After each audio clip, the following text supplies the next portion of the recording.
to this month's community coffee hour. Today, we're going to be learning about how some of Mentor Virginia's partners are leading the way in advancing youth development by focusing on the youth's internal and external assets. So we'd like to take a moment before we start to introduce you to the Mentor Virginia team. I'm Vanessa Reyes. I'm the director of the AmeriCorps program here at Mentor Virginia. I'm going to kick it over to Jennifer. Hi, I'm Jennifer Boyle. I'm executive director. Go to Natalie. And I'm Natalie Foster. I'm the director of programs and partnerships. And I'm Sarah Wilkinson. I am the programs manager. All right, so just a little brief introduction, then we'll hear from our panelists. The reason we're here today is because the Search Institute has identified 40 positive supports and strengths that young people need to succeed. The external assets focus on the relationships and the opportunities they need in their families, in their schools and communities. The internal assets focus on the social emotional strengths, their values and commitments that are nurtured within young people. We'll hear from mentoring programs that have successfully invested their youth's internal and external assets with a goal to strengthen youth's voice, advocacy, agency, and leadership. But first, we'd like to start with a brief icebreaker. So if you could, please share with those in your room, we're going to break out into rooms, a time when you felt empowered as a young person. So I think Jennifer's going to break us up. I am going to try. Okay. All right, you should be.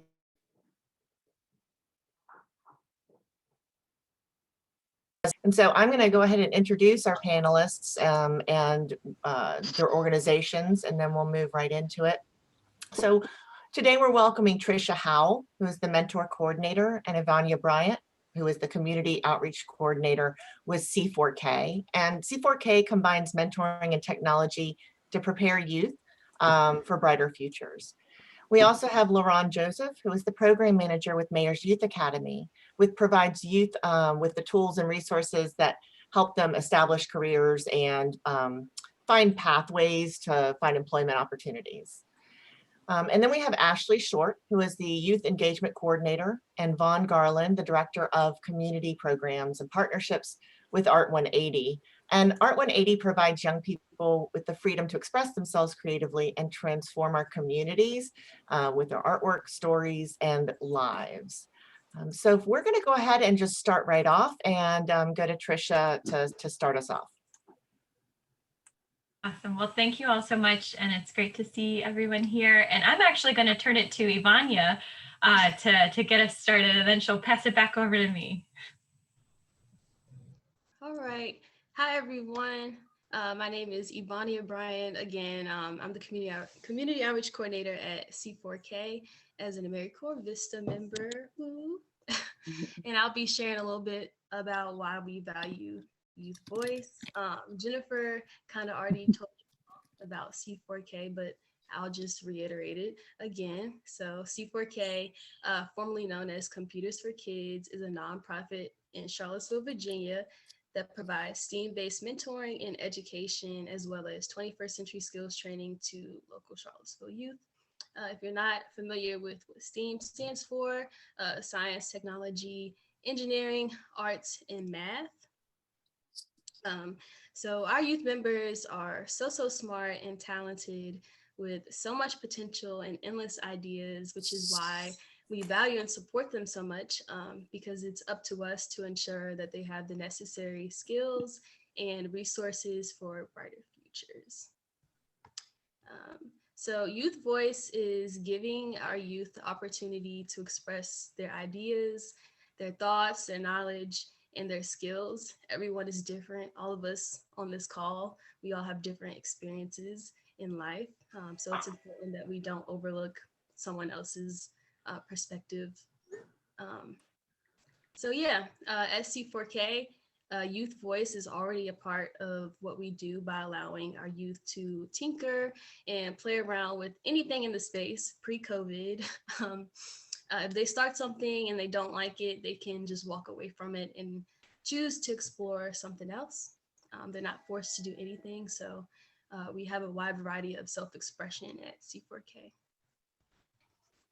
Currently, youth voice is not a part of our social media strategy, but it is something that we will begin to work on in the near future, and is actually part of my responsibility as a AmeriCorps Vista member to figure out and research the best practices for implementing youth voice into our strategy. So some ways that we've leveraged youth voice in the past are through youth councils, which Tricia will expand on a little bit more. I'm just kind of go down the list of things we've done. So youth councils, recently we had 3 of our talented members participate in the National Mentoring Summit and Capitol Hill Day. Like I said before, having flexible programming and not just throwing something in front of your youth and telling them that they have to do this thing when they can do all types of sorts of different things. At C4K, we have the annual showcase, which is this big event that our youth are able to share their STEAM projects. And normally, if we were in person, they will be able to plan this event out, and it's completely in their control. So that's another really good way of allowing your youth to take control and plan things. And lastly, in regard to our social strategy, we plan to have youth social media ambassadors. Whether the youth help us plan out the posts, are the ones recording themselves. We haven't quite figured that out yet, but it's really important that they have some type of voice on our social media. It's just so crucial for our youth to be able to tell their own stories and control their own narratives, and not me, the person in charge of social media. Young people are the future leaders, and it's only right to give them as many opportunities and a space to share their experiences. So now I will pass it over to my friend Tricia, and she'll expand on some of the things I've listed. Yvonnia, thank you so much. We are so excited at C4K to have Yvonnia on our team. As she mentioned, she's our AmeriCorps Vista member, and she is going to be working on building out our youth ambassador social media positions at C4K. It's still developing, which is why we have a Vista, because we have to build the capacity in that program to really kind of figure out what it is and what it's going to look like. So we wanted to share a little bit about, Yvonnia's touched on some ways that we've leveraged youth voice in our program and built on their strengths and assets. I'll share a little bit more in depth about participating at the National Mentoring Summit and Capitol Hill Day. Lerone, I know you're going to be talking about youth council, so I won't dive very deeply into it, but I will only share briefly that we had a youth council at C4K, and then we ultimately disbanded our youth council because we saw through the process of having youth on a youth council that we were in some ways trying to solve a problem that didn't exist for our program. I know a lot of programs might have a more set curriculum where it's really important to engage youth in trying to help craft some of the curriculum or make some decisions, but the nature of our programming is that youth decide everything. Every youth, you don't have to be on the council to decide what sorts of projects you want to work on, what field trips you want to take, those sorts of things. It's very informed by every youth member in the program. And so when we first started the council, it was more like a spokespersons for the group. And so because youth voice has to be unique and natural to all of our programs, we realized that just wasn't the right fit for us. And so as Yvonnia mentioned, there's lots of ways to leverage youth voice in your programming. The council wasn't necessarily it for us at the time. It may be again at some point, but what we kind of gravitated towards were these youth ambassador positions. And out of those youth ambassador roles sort of grew this opportunity for us to participate at events like Capitol Hill Day. So thinking about Assad, one of the members who was part of our group, speaking with our representatives at Capitol Hill Day. Assad would help me out with mentor training. And I love that we had our icebreaker, because while I was in a breakout room with Melissa here, she had shared that one way, I hope you don't mind me sharing this, Melissa, but one way she felt empowered was when she was in high school, she was asked by teachers to teach other teachers how, as a student, to teach the teachers how to use some technology, and what an empowering opportunity that was for her. And we've seen that firsthand at C4K, that when we ask our members to be the ones to teach the mentors how to use something or do something, or to be part of our mentor training, it is incredibly empowering to them. And so Assad, for example, was a member that I had tapped to help me out with some mentor training and sharing some technology. And we'd actually asked him to participate on the panel discussion at Mentor Summit in 2020, and he declined. And Desi, who also was part of our group, also declined in 2020. They didn't feel like they were the right people for it. They didn't feel like they weren't confident enough. And so we think about leveraging those assets. I want to make sure that we all appreciate that these things take time, that we have to set some reasonable goals for our programs, and then take time to cultivate those relationships with the young people in our program to build them up.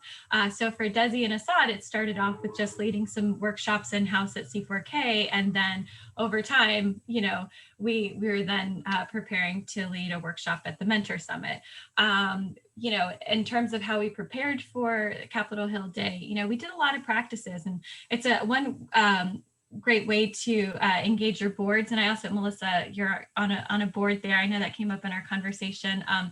But we did some practice runs preparing for Capitol Hill Day, and we had some of our board members join us for those, so that our members had an opportunity to kind of practice and share before they were on the big stage with our representatives and a lot of you all here on this call.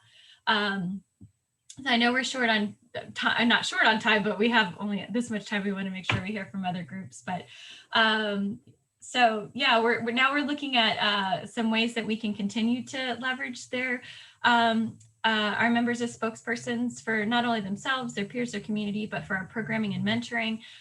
When we finished up our calls at Capitol Hill Day, Desi, Assad, and Justin, our 3 youth who participated in a follow-up call, said, when can we do this again? Like, we want to keep talking. And so now we're looking at ways that we can continue to connect with those who make decisions around funding and legislation that impacts our programs. And so I know we've chatted with our friends here at Mentor Virginia to think about some other ways that we can continue to engage that. But it's sort of it's exciting because I feel like we've lit a spark there, and we can't wait to see where it goes. I'll turn it back over to you all at Mentor Virginia, but I'm sure there's going to be more time for us to continue to chat a little bit more about some more concrete ways that we've been able to leverage youth voice in our program. Thank you so much, Tricia. And like I said, we will kind of come back and have the opportunity to do some questions and answers. If we want to start with just one real quick before, if anyone from the audience has one quick question, and then, like I said, we'll save some time for the end too, but before we move on to the Mayor's Youth Academy and hear more from them.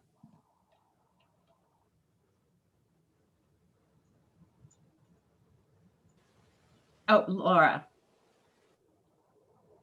I'm just curious how you guys do the social media ambassadors. Like, do you give them your password and like let them have all access to your social media account, or do they like send you what they want to have posted to have you clear it? Or I'm just curious how you do that. That's a great question, Laura. That's why we have Yvonnia now. So I think I don't want to turn this over to Yvonnia again, but we haven't figured that out yet. I can say before Yvonnia came on board and this conversation got going, and we did actually hand the Facebook Live over to one of our members for an event, and it was great because it was sweet, but it was definitely, you have to think about, it's your organization's platforms. And so, you just have to be mindful of messages and, representation and what's being shared and that sort of thing. So there does have to be some structure to it. So far, no, we have not handed over the passwords to any of the members. We've sort of been doing a curate the story, which is what we kind of want to get away from that and make sure that we're not interpreting their stories. And so Yvonnia will be part of a driving force behind helping us figure out what that could look like. Yvonnia, anything you want to add to that? Not really. I think you pretty much touched on the points. Just, when you're creating posts, try to have as much youth input as possible. Like I said, let them control their own narratives and not you tell their story, because it might not be the same story.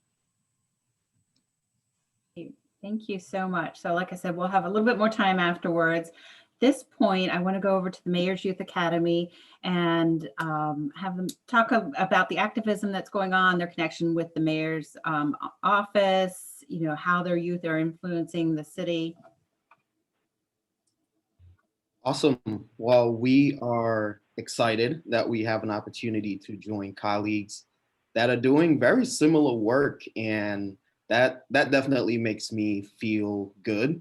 Our office was excited that we got the invite from Mentor Virginia. We work closely with them on a lot of other projects, so we're glad that we can just be a part of this. We've also worked with Art 180, so we know we have some friends over there as well. I know we shared a little bit about what the Mayor's Youth Academy is at the start. Just wanted to recap that a little bit and tell you that we are housed with the Office of Community Wealth. And that program, or that entire department in the city of Richmond, focuses on one, increasing living wage and employment for city residents, supporting families and youth, and then just improving the overall quality of life. And MYA in general focuses on development opportunities for youth throughout the city, not only with leadership, but with soft skills, career readiness, networking, connecting them with employers, and recently just helping them figure out life in a COVID environment as they navigate a really challenging time in their life, but even more challenging during a pandemic. So I would be not a great colleague if I didn't mention that I don't do this by myself. I have a partner, and she is on the line, Erica Love, also supports the Mayor's Youth Academy. She was a participant and is an amazing asset. She lived the Mayor's Youth Academy. She breathes Mayor's Youth Academy, and Youth Council is a large part of her life. So I definitely had to give her a shout out and recognition. So just a little bit about our council. You're welcome. A little bit about Youth Council so you have a good understanding of who they are. We have 24 youth that represent about 2/3 of the high schools in the city of Richmond. We meet once a week for an hour, and our goal is to create not just a safe and comfortable space, but a space that they can be brave, a space that they can stretch their comfort zone, and a space where we try to debunk a lot of traditional group norms that they may face in the classroom or in other extracurricular activities. We are very intentional about the language that we use. We're intentional about the reinforcement that we have, and we are extremely intentional about challenging them to think outside what might just be that normal level of responses. We also ensure that space is a space where they can disagree.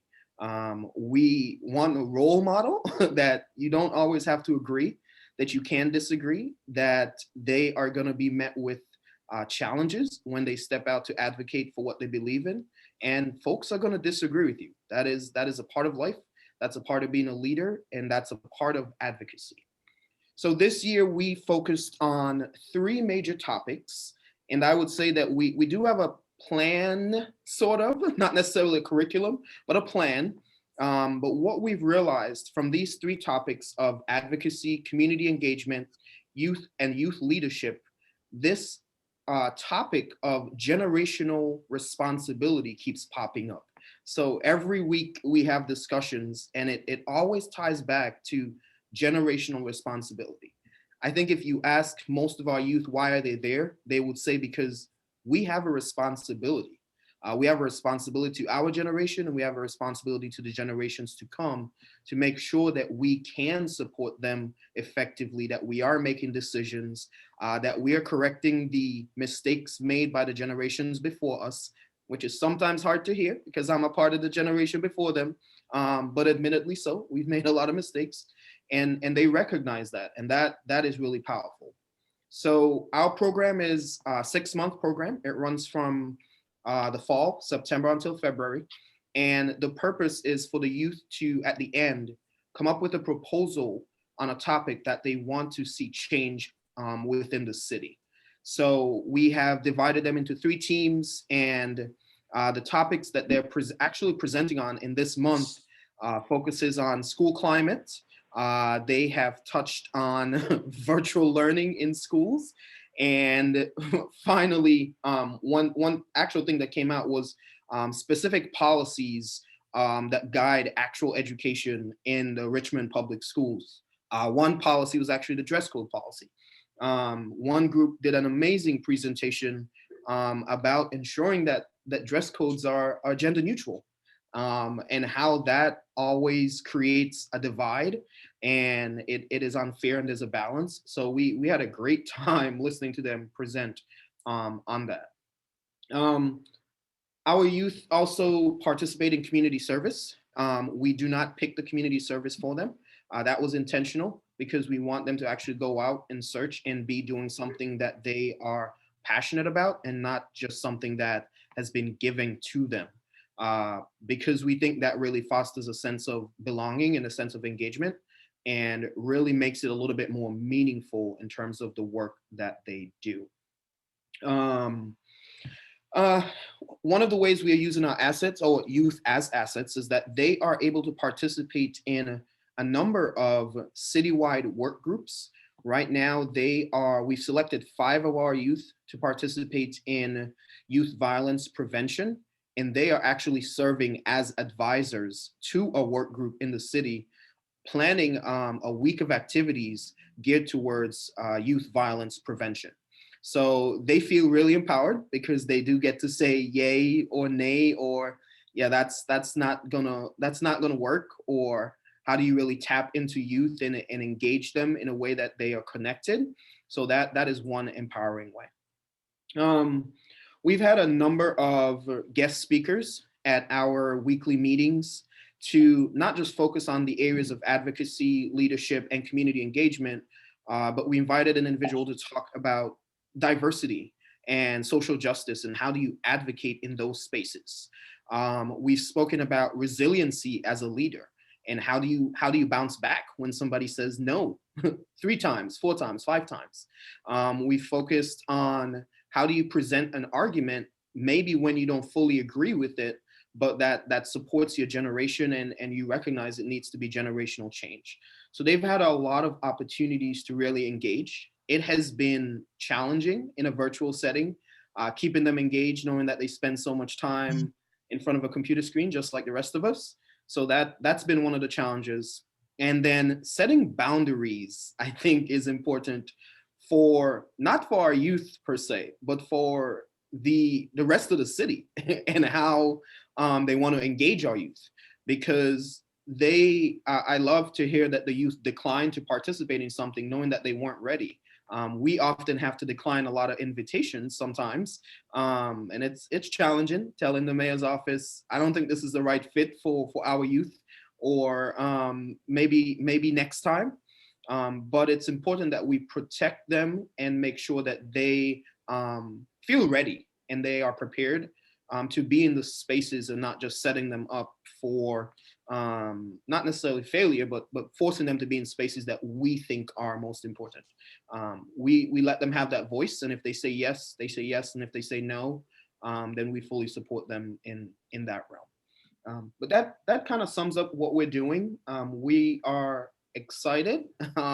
Thursday afternoons are probably the highlights of my week, because they bring so much energy, so much perspective, and force me to really continue thinking about how I view a lot of things when I sit around a table, and how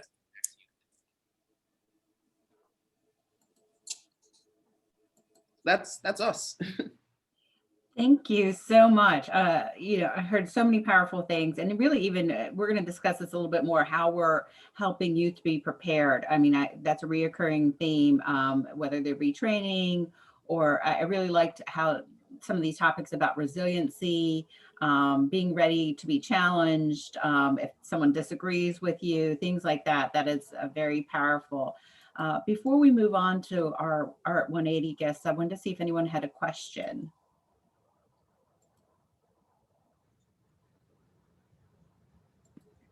I just have a question.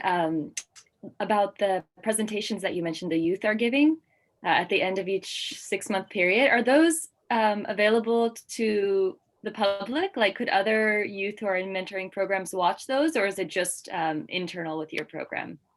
Yeah, so COVID has changed a lot.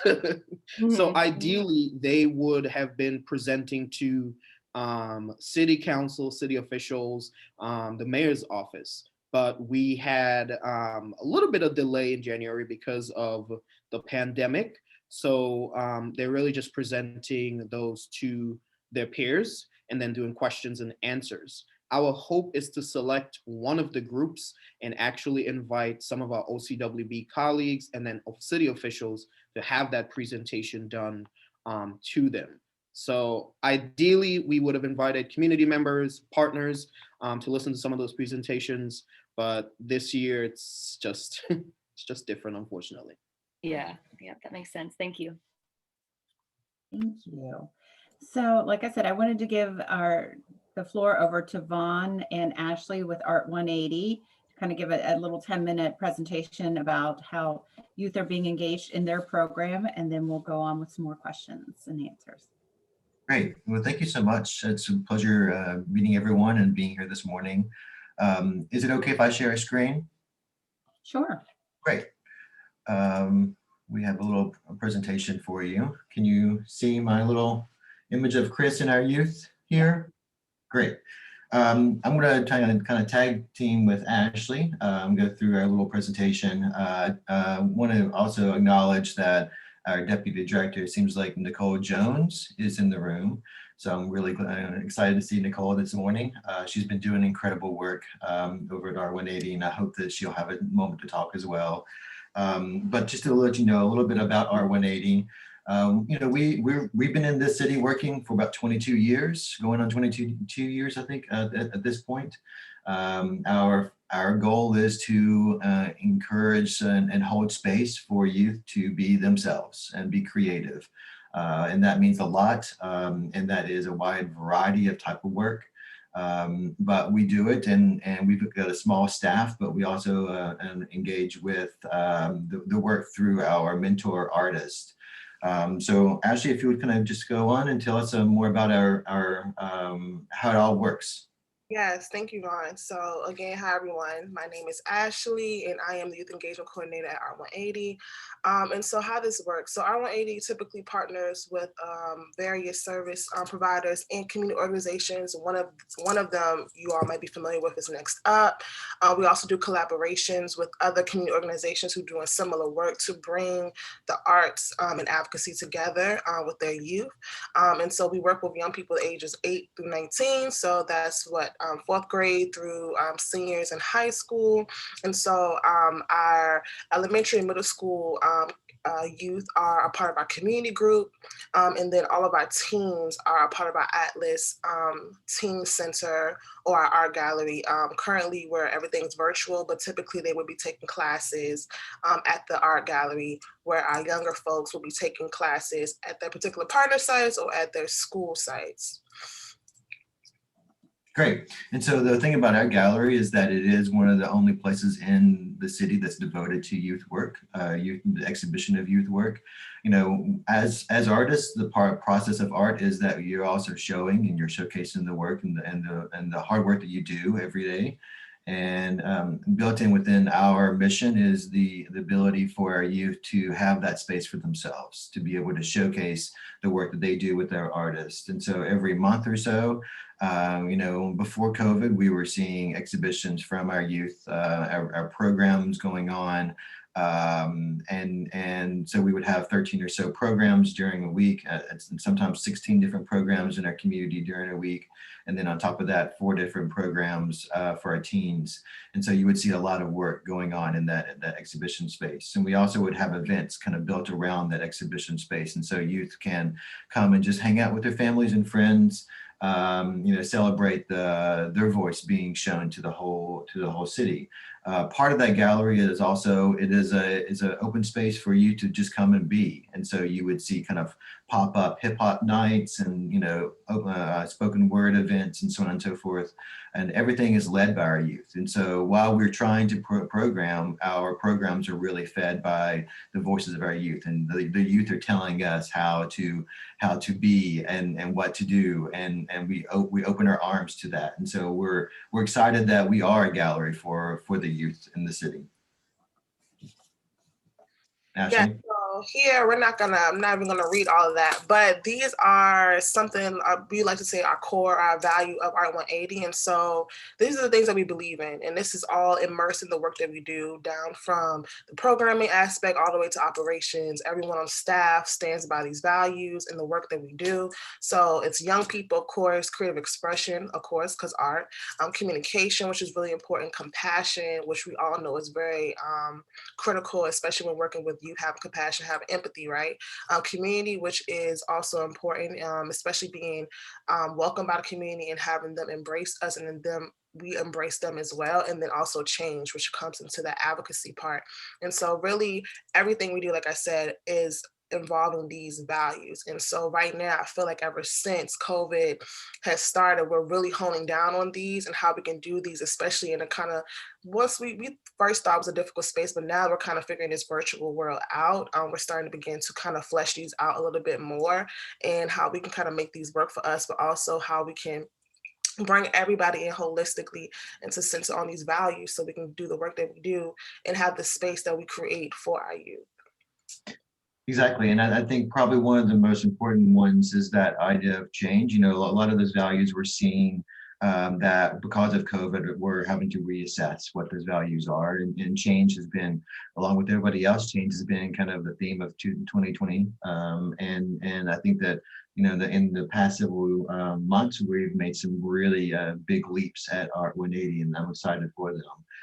And so, you know, our ideas are that we work with people in the city. We actually hire artists to come in and help us out with these mentorship programs. And so these are paid positions. And so we will reach out to the community and say, are you interested in working with youth? And then those individuals will come in, we will train them with trauma-informed care training, conflict resolution, and so on and so forth. And then they take the lead, and then they work with the youth directly. And so there's a lot of like little steps within the Art 180 process. One of the biggest ones is that it is all about community. It's not only working with the community and the youth, but it's also pulling from the community, hopefully pulling from those same neighborhoods and those same streets that our youth are seeing and our youth are part of as they walk down the city and down the streets in the city. And so we're really proud of our artists because they are the ones that are really doing the most of the work and in engaging with the youth with mentorship. Cool. So then we have our Atlas team programs. Again, Atlas is named after our youth gallery. And so we host, sorry, my roommate is making tea. We host teen art programs at the gallery normally before COVID, but of course, like we said, now everything is virtual. And so right now we have 3 active programs. Our registration is still currently open up until March 5th. Our first day of programs is actually February 16th because the 15th is a holiday.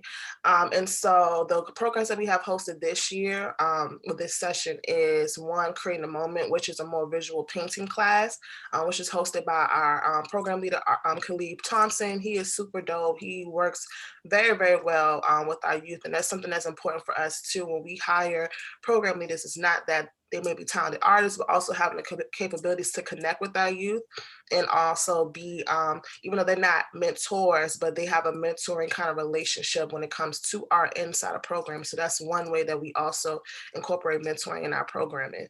And then we also have our podcasting program, which is kind of the first of what we're bringing around the summertime, which is our youth media center. I don't know if Vaughn wants to speak about that later, and I don't know if you have time, but it's very exciting for me and for us just to have that because we're figuring out, like we said, figuring out ways in this virtual world how to combine art and communication virtually. And so this youth media center and starting with this podcasting program, which we know right now podcasting is through the roof, trending and very popular right now. And so we want to make sure that our youth know how to navigate the podcasting world and and be able to know how to create a podcast from the ground up. And so Nikki Stein is our program leader, and she does an amazing job with our youth, all the way from scripting podcasts, all the way from the technology that you use, how to organize podcasts. I mean, every aspect. And then lastly, we have our music production class, which is called Define Youth, and is named after the program leaders who are helping us with that, which is Define Studios. If you're not familiar with Define Studios, they're located downtown. They're a recording studio who has worked with a plethora of artists across the world, actually. So of course, the kids knowing that they work with Chris Brown and Trey Songz and Ty Dolla $ign and whatever other rapper that's popular right now, they've worked with them. And so that seems to really pique that interest. And so being able to partner with them and work with them, the kids are able to learn music production, engineering. If you want to be a musician, a rapper, a singer, or if you want to know the technicalities of music production, they work with them on that. And so it's just different ways of learning art, and art doesn't always have to be drawing or painting or sculpting, right? But also like branching off into these other genres of art that appeal to the youth. Yeah, and exactly, and we'll finish up with this slide or so, and then our time is crunched. And so one of our most important groups in the Art 180 process is the Teen Leadership Council, and that council is individuals that have been with us for a while in our programs and are stepping into these kind of leadership roles. And so they are ambassadors for Art 180. They are youth ambassadors for Art 180, and so they actually do larger projects, whether it's working with a mural in the city or working with an artist that, for example, we worked with Ron Bagat from RPS, and they did this incredible program a couple years ago, and it's always ongoing, and it's always one of those conversations. Every Thursday night we have this incredible conversation, and we hearing from them. And so, you know, part of that program is that we actually hire them, we connect them with mentors. And so if you're part of your Teen Leadership Council, you are assigned a mentor, and so that person is going to be working with you, you know, throughout the year and becoming a friend, and at the same time becoming a person that guides you. And so, you know, Art 180 is really kind of built on this idea of we meet with our youth in 4th grade, and we're working with them from 4th grade all the way into 12th grade. And now we're trying to set up situations where once they leave, they were also going to be with them after that.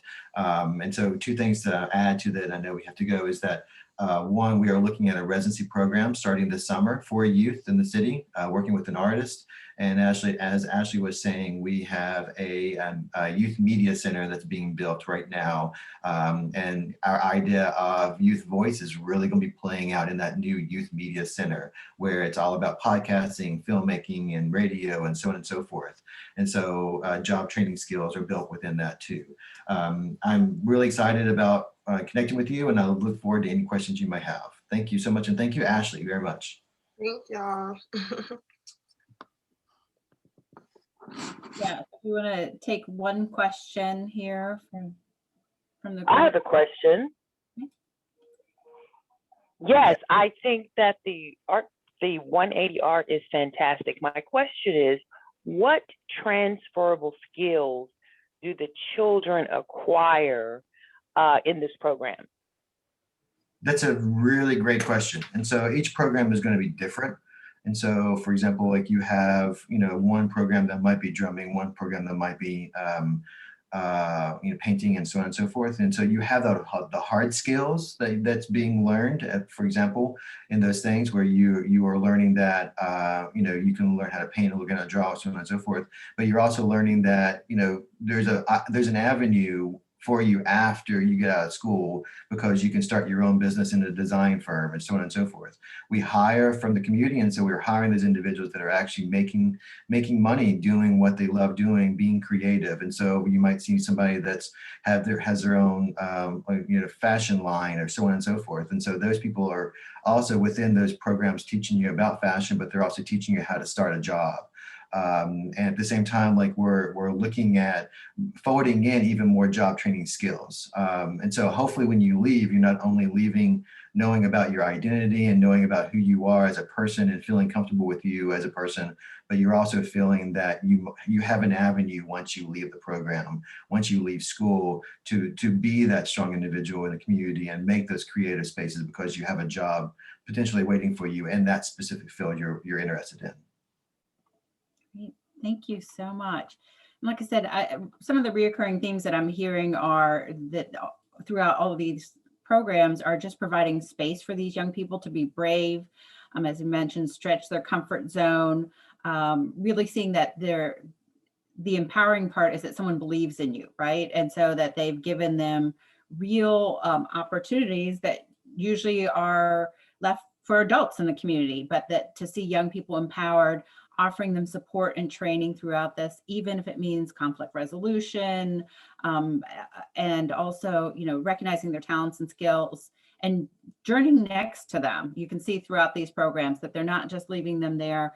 They're saying, yes, you're ready for this. Let's move on to that next step. So that is wonderful to see. So I know we were looking at some of the training to help support the youth. We saw some of the impact too, even talking about the citywide with the Mayor's Youth Academy, working with some of their working groups, advising on youth violence.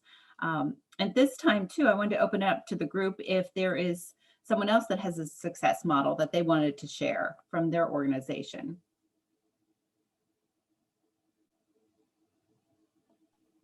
Well, I'm sorry I'm late. My name is Bill Cleveland. I am the president of Friends of the Untouchables, City of Alexandria. We're part of the Alexandria Mentoring Partnership. We're one of the longest reigning mentoring groups. I know you have a group that's just something like 18 or 20 some years. We're 32 years old. We started in 1988. I'm also for any of you, I'm a retired United States Capitol Police officer. So if any of you are coming up through this area and you get a hold of the mentoring partnership up here, I'll be glad to give you a tour of the Capitol a United States Capitol when it's open, because it's generally open to retired officers. I'll be glad to give you a tour on that. But what we do in the Untouchables is we work with our young people. We work with them from 6 to about 22. We started from 14, and one little kid told us, well, I can get in trouble at 9. So we went to 9, and one little boy came in at 4, and now he is a mentor in the Untouchables. So we've been around for a long, long time. A lot of the people have, a lot of young people have come around and have come back. And what we do is we work with young people in what we call the PIES theory: physically, intellectually, emotionally, and spiritually. If we tell them if there's any part of the pie that's missing, then they're not a whole person. So when we work with them, we work with our youth all the way through. So it's really, really neat. And when you get a chance to come up to Alexandria in the mentoring partnership, be glad to work with you. Be glad to work with you in any way possible, and be glad to give you that history tour of the Capitol. Thank you very much for listening to me. Thank you. We have about 2 more minutes for any questions or anyone else that wanted, questions for the panel or other success model stories. And I know Sarah has some announcements that she wants to do as well. If there are questions, then I'm happy to just follow up with those announcements by email. If we want to take the next few minutes to continue the discussion, I'm happy to do that.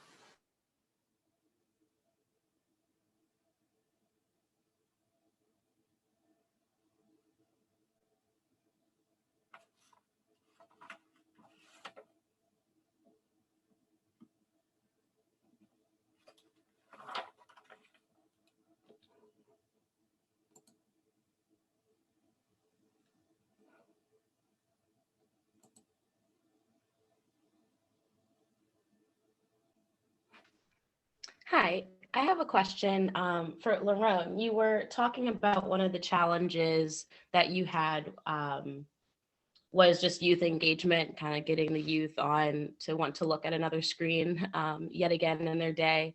Can you share any, our program has kind of been facing the same challenge. So I'm curious if you've found any kind of successful tips or tricks to kind of boost that engagement and the youth excited to hop onto another Zoom call or what have you?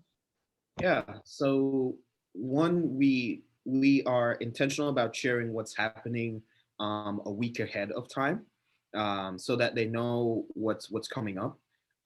We try to stick very closely to the RPS schedule. So if RPS has a snow day, then it's canceled. Like we don't add something else onto their plate if they have time off. We ask that all of our youth actually turn their cameras on. Respectfully, of course, we recognize that we're all in different situations, so that might not be feasible for everyone. But we really encourage them to turn their cameras on because we realize that if your camera's on, you probably tend to focus a little bit more on what's happening on the screen. And then we spend about the first 10 minutes of every session doing what I like to call shooting the breeze, really asking like, how are you doing? Like, how's your week going?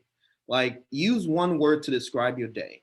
And that sometimes ranges from really positive to not so positive. And it's a space for them to really just get a lot of things off their chest that they may not have actually had the chance to do in a week per se. So we take that pulse. We've had maybe 2 meetings where, we've heard a lot in that time of like, I don't feel well, I'm having a tough week, I have a test to study for. And if we didn't have a presenter, an outside presenter coming in, then we sort of pushed what our plan was back.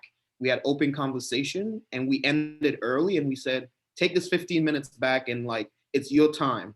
Like you don't have to go do something else at home or do homework, but it's 15 minutes of your time. And that's really kept them coming back. We also try to engage with reminders. So they get a text message right before the meeting. They get an email around noon on Thursdays. So it's that like, oh, it's Thursday, it's youth council, this is what's happening. We try to make them funny, corny, but to tap into them so it's not just another piece of information they're receiving. I would say our attendance is, we get about 95% of them each week. Things come up. Some of them have driver's ed, and or I have to babysit my siblings or something of that sort. So, but it's been really good navigating that. We've had to get really creative and get on kind of their level. So. Yeah, and I'll add, and I work with Lerone, I add it's very important to kind of set that framework early in. So literally, if I can recall correctly, the first meeting we had, we kind of made sure that we laid that platform for them. Yeah, this is an open space for you all. Feel free to express yourselves, as long as it's respectful. Sometimes, things get a little heated or whatever the case may be, talking about, what it is that they're experiencing in life. But we just kind of, accept it and sit back and listen. And, one of the feedback that we've gotten is, they like hearing about our experiences as well. So they've told us that, it's good to hear from you all. It's good to hear that you guys have gone through the same thing and, you've gotten through it, that kind of thing. And it doesn't hurt to incentivize.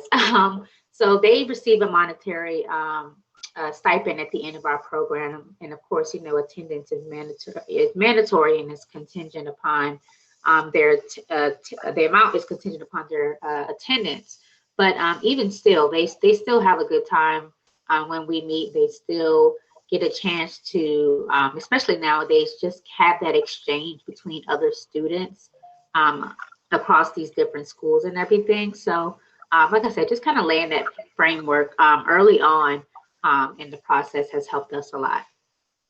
Thank you so much. Yes, thank you. We have one question in the chat box. It says, all these programs are wonderful. I'm wondering where the funding comes from. What outcomes do you have to show to get that funding? How do you measure those outcomes? Someone from the panel. Yeah, I guess from a MYA standpoint. So as I mentioned, we're part of the Office of the Community Wealth Building. So we have annual goals that we have to meet in terms of engagement and participation. So that's pretty much I like to call the checkbox of it.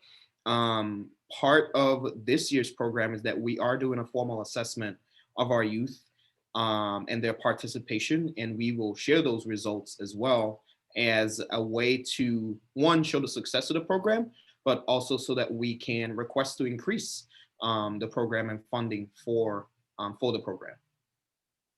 And for Art 180, all of our programs are free to youth. Every program we have is free. And that means that all of our funding comes from outside sources.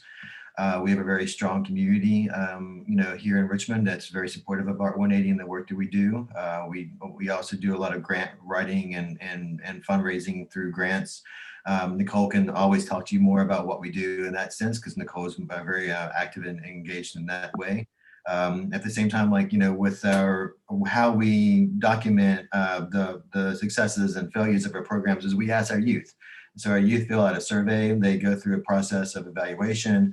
At the very end of their programs, they let us know exactly how they feel. With COVID, it's been very difficult with our surveys because who wants to do another survey when they've been online for an hour? And so we're actually trying to now reassess what that means going forward and make our surveys and evaluations even more strategic to the wherewithal of our youth and what they're doing and how they're engaging. And so it's an ongoing process that every single day we're asking ourselves and our staff, like, how do we make this process even better? So we learn as we go. I'll make one really quick comment because I know we're over time now, but I'll echo what the others have said. We too are a free program for our youth, so we depend on outside funding for our programming. And local government does some grants and donations from caring individuals. But this is, I think, a great opportunity to make an appeal for advocacy and participation in events like Capitol Hill Day. It was a revelation to me that the only federal funding for mentoring programs comes from the Office of Juvenile Justice and Delinquency Prevention. And so that means they see that children who are engaging in mentoring programs are either delinquent or are in danger of being delinquent. And so engaging our youth in that kind of advocacy to speak up for why funding for our programs matters, I think is a really great opportunity for us to say that that these are, very talented youth with wonderful assets, and they can speak for themselves on that front. And so participating in Capitol Hill Day, engaging your local governments and school boards and other folks that might be able to direct resources or funding towards your program to to support what you do, I think is a really important thing. So we have received some funding through the Office of OJDP as part of our a grant that actually focused on youth voice and leadership. So it was a great opportunity for us to highlight what we're doing as a recipient of that grant. So. Thank you so much, Tricia. And as we said, I know we're here at time, so I wanted to thank our panelists. And as Tricia was talking, really moving from that deficit thinking of young people to strength-based and asset and showing off what they have through these youth programs. So I know Sarah, like I said, she will follow up with more resources relevant to the topic and announcements, looking at the next coffee selection for topic selection for next month. And be sure, I know she put in the chat box a survey. So thank you so much.